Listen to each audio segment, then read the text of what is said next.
Channel. ఈ రోజు అయితే ఒక కొత్త రెసిపీతో మీ ముందుకు వచ్చేసానండి. సమ్మర్ స్పెషల్ పచ్చి పులుసు ఎలా చేసుకోవాలో ఒకసారి ఈ వీడియోలో చూసిద్దాం. అవునండి, మీ ఊర్లో దీన్ని ఏమంటారు? పచ్చి పులుసు అంటారా, నీళ్ళచారు అంటారా? మేమైతే తెలంగాణ స్టైల్ పచ్చి పులుసు అని అంటామండి. ఎలా చేసుకోవాలి అంటే ఫస్ట్ ఒక 10 నిమిషాల ముందు చింతపండు నానబెట్టుకొని వాటర్ని సపరేట్ చేసుకోండి.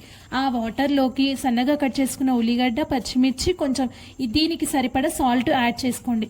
తర్వాత నెక్స్ట్ మళ్ళీ కొంచెం పచ్చిమిర్చి, ఉల్లిగడ్డ తీసుకొని అల్లం ఎల్లిగడ్డ కూడా మంచిగా ఇలా పిసకాలండి, లేకపోతే అస్సలు టేస్టీగా ఉండదు. అంతే అండి, అలా రెడీ చేసుకొని ఒక 5 మినిట్స్ పక్కన పెట్టుకోండి. దీనికి మనం పోపు ఎలా రెడీ చేసుకోవాలో చూసేద్దాం. కడాయి పెట్టుకొని కొంచెం ఆయిల్ వేసుకోండి. కొంచెమే అండి, ఎక్కువ వేస్తే అంత మంచిగా ఉండదు. కొంచెం ఆయిల్ యాడ్ చేసి అందులోకి పోపు దినుసులు అంటే జీలకర్ర, ఆవాలు యాడ్ చేయండి. అందులో కొంచెం పసుపు యాడ్ చేసి కరివేపాకు యాడ్ చేయండి. మీ ఇంట్లో ఉంటే ఎండుమిర్చి వేయండి, లేకపోతే స్కిప్ చేసేయండి. మా ఇంట్లో లేదు, నేను వేయలేదు.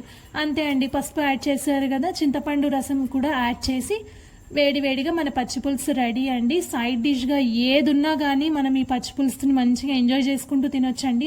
సింపుల్గా టేస్టీగా ఇలా చేసుకొని తినేయండి. ఈ వీడియో మీకు నచ్చితే లైక్, షేర్, సబ్స్క్రైబ్.